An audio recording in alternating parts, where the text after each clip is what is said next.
जय हिंद। नमस्कार दोस्तों, आज की इस वीडियो में हम देखेंगे पृथ्वी से संबंधित कुछ महत्वपूर्ण परिभाषाएं।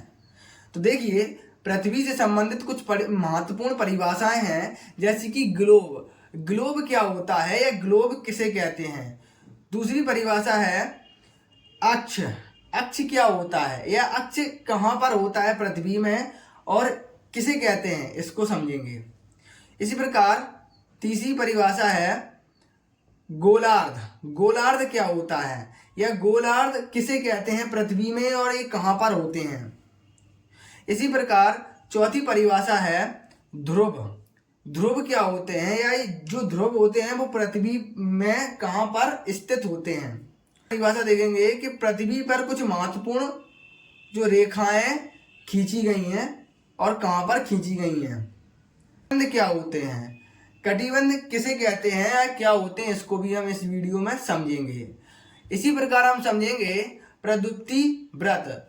प्रदुप्ति व्रत क्या होता है और इसका क्या मतलब होता है, इसको भी हम इसी पृथ्वी के आकार और स्वरूप को समझने के लिए, पृथ्वी के आकार और स्वरूप को समझने के लिए हमने क्या किया, पृथ्वी का एक लघु मतलब छोटा और वास्तविक प्रतिरूप का प्रयोग करने लगे। मतलब जो पृथ्वी है, पृथ्वी के या पृथ्वी का आकार कैसा है, उसका स्वरूप कैसा है, आकार कैसा है, चपटा है, गोला है या वृत्ताकार है या अंडाकार है, उसको समझने के लिए और उसका जो स्वरूप है कैसा हुआ, मतलब स्वरूप मतलब जैसे लाल है, नीला है, पीला है, इस सब को समझने के लिए हमने पृथ्वी के एक लघु छोटे मॉडल या लघु छोटे वास्तविक प्रतिरूप का प्रयोग करना शुरू किया और उसको ही हमने क्या कह दिया, उसको ही हमने ग्लोब कहा। जैसे पृथ्वी है, पृथ्वी मान के चलिए गोल है, यह जो ग्लोब है, ग्लोब पर हमने क्या किया या पृथ्वी पर हमने क्या किया, एक लाइन ड्रॉ कर दी बिल्कुल बीचों बीच से। जब हमने पृथ्वी पर एक बीचों बीच से लाइन को ड्रॉ किया है तो उस लाइन को हमने क्या कहा, हमने उस लाइन को कहा भूमध्य रेखा। क्या कहा हमने, भूमध्य रेखा कहा या विषुवत रेखा कहा।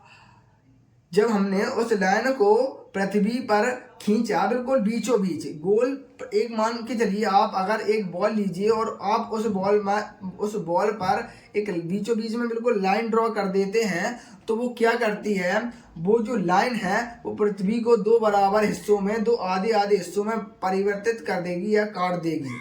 जब वो दो बराबर भागों में उसको डिवाइड कर देगी तो हम उस जो लाइन खींची है उस लाइन को हम कहेंगे भूमध्य रेखा। तथा उसके ऊपर वाले भाग, अब ऊपर है मतलब ऊपर कौन सी डायरेक्शन होती है, उत्तर, और नीचे कौन सी होती है, दक्षिण। तो जो भूमध्य रेखा के उत्तर, तो उत्तर में सबसे उत्तरी ध्रुव या सबसे उत्तरी बिंदु, सबसे उच्चतम बिंदु को हमने क्या कहा, ध्रुव कहा। और कौन सा ध्रुव कहा है, उत्तरी ध्रुव कहा है। इसी प्रकार जो पृथ्वी है, पृथ्वी के जो भूमध्य रेखा के सबसे निम्नतम बिंदु, भूमध्य रेखा से सबसे निम्नतम बिंदु को हमने, जो कहाँ पर स्थित है, दक्षिण में स्थित है, इसलिए हमने उसको क्या कहा, दक्षिणी ध्रुव कहा। तो आपको समझ में आया कि उत्तरी ध्रुव और दक्षिण ध्रुव कैसे कहते हैं। ऐसे कह सकते हैं आप, भूमध्य रेखा के उत्तर में स्थित सबसे उच्चतम बिंदु को हमने उत्तरी ध्रुव कहा। इसी प्रकार भूमध्य रेखा के सबसे दक्षिण में या सबसे दक्षिण में नहीं, या तो हम कह सकते हैं सबसे दक्षिण में स्थित सबसे निम्नतम बिंदु, दक्षिण में स्थित सबसे निम्नतम बिंदु को हमने क्या कहा, दक्षिणी ध्रुव कहा। तो आई होप कि आपको ध्रुव भी समझ में आ गया होगा। अक्ष क्या होता है, देखिए जैसे कि मैंने आपको बताया है, जो पृथ्वी के सबसे उच्चतम बिंदु को हम उत्तरी ध्रुव कहते हैं और पृथ्वी के सबसे निम्नतम बिंदु को हम दक्षिणी ध्रुव कहते हैं। तो सबसे उच्चतम बिंदु को उत्तरी ध्रुव, सबसे निम्नतम बिंदु को दक्षिणी ध्रुव। तो अब इन दोनों ध्रुवों को मिलाने वाली एक काल्पनिक रेखा, पृथ्वी में इन दो ध्रुवों को मिलाने वाली एक काल्पनिक रेखा खींची गई, एक कल्पना की गई कि उत्तरी ध्रुव और दक्षिणी ध्रुव को एक रेखा मिला रही है। तो उस रेखा को ही हमने क्या कहा, अक्ष कहा। क्या कहा, अक्ष या एक्सिस कहा। इसी पर पृथ्वी घूमती है और परिक्रमा करती है, तो पृथ्वी अपने अक्षांश पर परिक्रमा करती है। तो आइए क्या होते हैं देखिए समझिए। गोलार्ध का मीन्स हुआ गोलार्ध मतलब पृथ्वी का आधा या पृथ्वी का उत्तर या दक्षिण में स्थित आधा भाग, पृथ्वी का उत्तर या दक्षिण में स्थित आधा भाग। ऐसे समझिए जैसे एक मान के चलिए आप, मैंने जैसे आपको बॉल का उदाहरण दिया था, तो बॉल लीजिए और उसको आप बीचों बीच से बिल्कुल काट दीजिए, या आपने पहले एक लाइन ड्रॉ की, उस लाइन को मैंने कहा भूमध्य रेखा, और उस भूमध्य रेखा को या बीच में से जब हम बॉल को काट देंगे तो वो दो बराबर अर्धवृत्तों में या अर्ध भागों में डिवाइड हो जाएगी। तो उसको जो अर्धवृत्त बन गए उसी को हमने गोलार्ध कह दिया, या पृथ्वी के दो टुकड़े हो गए उसको ही हमने गोलार्ध कह दिया। तो अब जो भूमध्य रेखा है, जो बीचों बीच से लाइन हमने पृथ्वी पर ड्रॉ की थी, तो उसके ऊपर, ऊपर मतलब उत्तर, तो उत्तर में कौन सा गोलार्ध हो गया? अब जो उत्तर में कौन सा गोलार्ध हो गया? तो उत्तरी गोलार्ध हो गया। ऊपर जो उत्तर की ओर है तो उसको हमने कह दिया उत्तरी गोलार्ध, और जो दक्षिण में है तो उसको कह दिया हमने दक्षिण गोलार्ध या दक्षिणी गोलार्ध। तो ऊपरी जो भाग है भूमध्य रेखा से उत्तर में, ठीक है, तो जब भूमध्य रेखा को हमने ड्रॉ किया और उसको ड्रॉ करते ही जो पृथ्वी है दो बराबर भागों में बट गई, दो बराबर भागों में बट गई, तो ऊपर वाले भाग को हमने कहा उत्तरी गोलार्ध, निचले वाले भाग को कहा हमने दक्षिणी गोलार्ध। इंग्लिश में बोलते हैं नदर्न हेमिस्फीयर, और इसी प्रकार इसको बोलते हैं सदर्न हेमिस्फीयर, ठीक है। और ऐसा क्यों किया जाता है? देखिए ऐसा इसलिए किया जाता है क्योंकि किसी भी देश की स्थिति या किसी भी देश की भौगोलिक स्थिति का पता करने के लिए कि कोई देश कहाँ पर स्थित है उसको समझने के लिए इसको हमने बनाया है। एक प्रकार की इमेजिनरी लाइन होती हैं, लेकिन स्थिति का पता करने के लिए इनको हमने इस तरीके से ड्रॉ किया है, जिससे हमें पता चल जाए कि जैसे हमने कहा जो रूस है वो कहाँ पर स्थित है या चाइना कहाँ पर है, तो आप बता सकते हो यूजली कि जो रूस है वो उत्तरी गोलार्ध में, उत्तर पूर्वी गोलार्ध में स्थित है। इसी प्रकार देखिए, इसी प्रकार अभी हमने क्या किया, अभी हमने जैसे बॉल ली या पृथ्वी को आपने समझा है कि बीचों बीच में एक लाइन ड्रॉ करेंगे, उस लाइन को हमने कहा भूमध्य रेखा।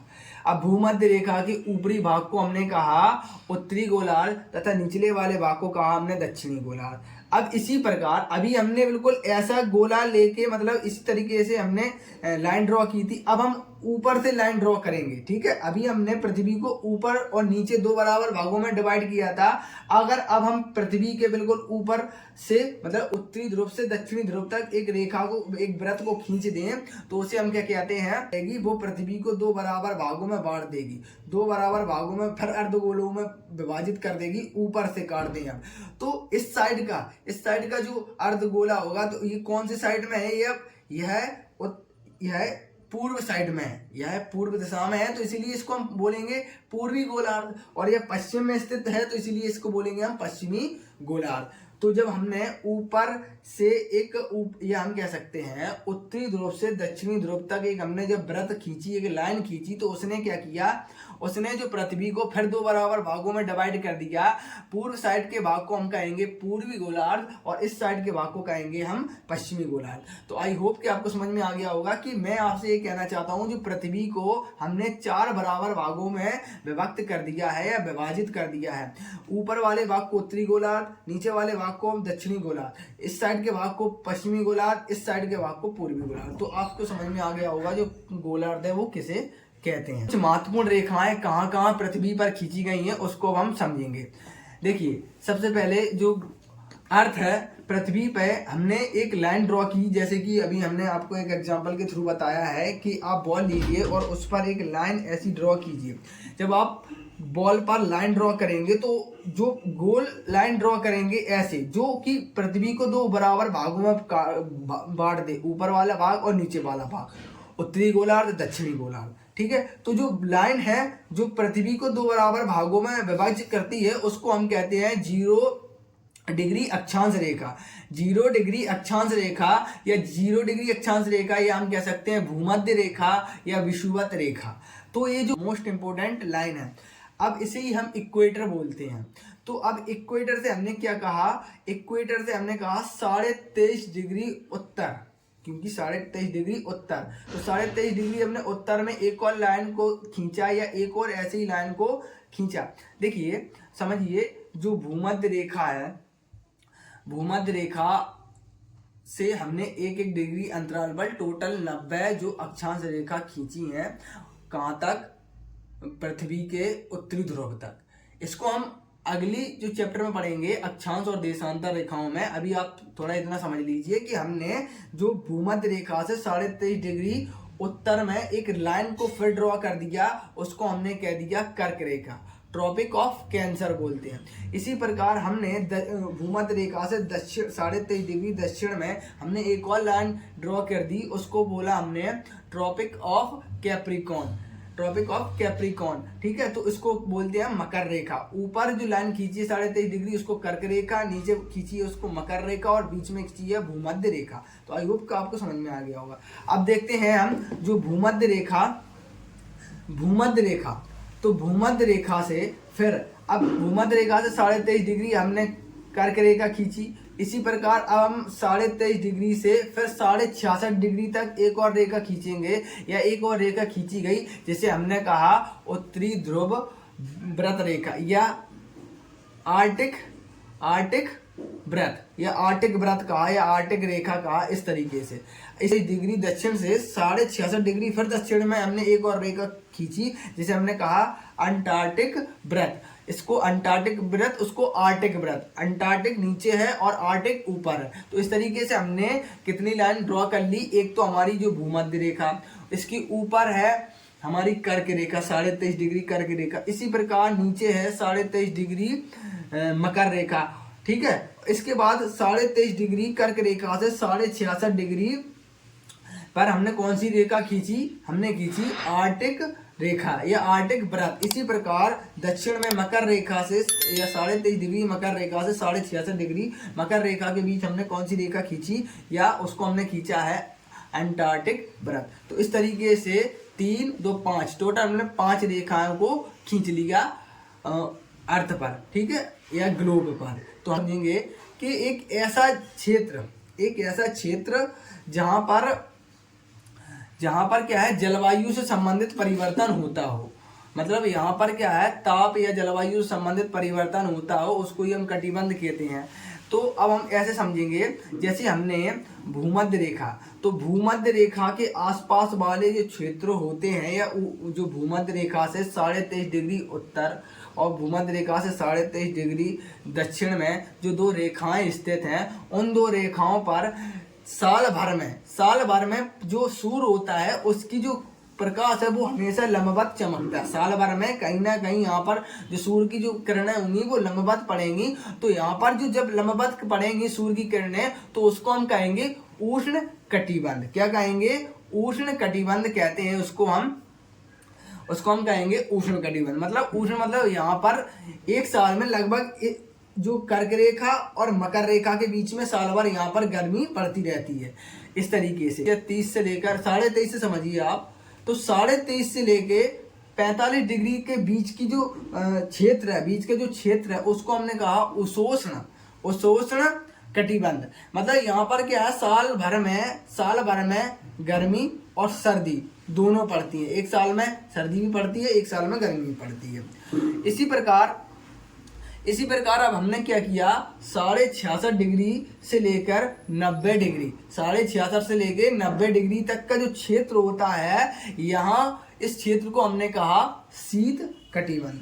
तो शीत कटिबंध का मतलब क्या होगा कि यहाँ पर वर्ष भर में या साल भर में पृथ्वी की जो किरणें हैं वह बहुत कम पड़ती हैं। जब बहुत कम पड़ेंगी तो यहाँ पर जो क्षेत्र है, यहाँ का जो क्षेत्र है बहुत ठंडा होगा। जब ठंडा होगा तो मतलब यहाँ पर बर्फ मिलेगी। तो आपको वहाँ पर जो सूर्य का जो तापमान है वो सही नहीं होता। जब वहाँ पर सूर्य की किरणें तिरछी नहीं पड़ेंगी तो वहाँ पर गर्मी नहीं होगी। तो इस स्थान है, तो वह वर्ष भर में क्या है वो दोनों क्षेत्र हैं वो जमे रहते हैं। देखेंगे प्रदीप्ति व्रत क्या होता है। जैसे प्रदीप्ति का मतलब क्या हुआ, जलना, प्रदीप्त करना, जलना।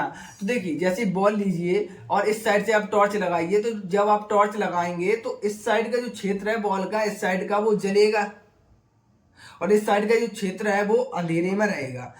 तो हमें पता है कि इस साइड का जो क्षेत्र जलेगा, इस साइड का क्षेत्र है वो मतलब इस साइड पर प्रकाश होगा, इस साइड पर प्रकाश नहीं होगा, यहाँ रात होगी यहाँ दिन होगा, इतना तो हम जानते हैं। तो एक ऐसी रेखा जो दिन और रात को बताती है उसे ही हम प्रदीप्ति व्रत कहते हैं, प्रदीप्ति रेखा कहते हैं। तो इस तरीके से मैंने आपको समझाया कि गोलार्ध क्या होता है, ध्रुव क्या होता है, अक्ष क्या होते हैं, जो कुछ महत्वपूर्ण जो रेखाएं खींची गई उनको समझाया। इस प्रकार हमने देखा कि जो कटिबंध होते हैं वो किसे कहते हैं। तो आई लगी होगी। अगर आपको वीडियो थोड़ी इन्फॉर्मेशन लगी है तो प्लीज़ वीडियो को लाइक करें और चैनल को सब्सक्राइब कर लें ऐसी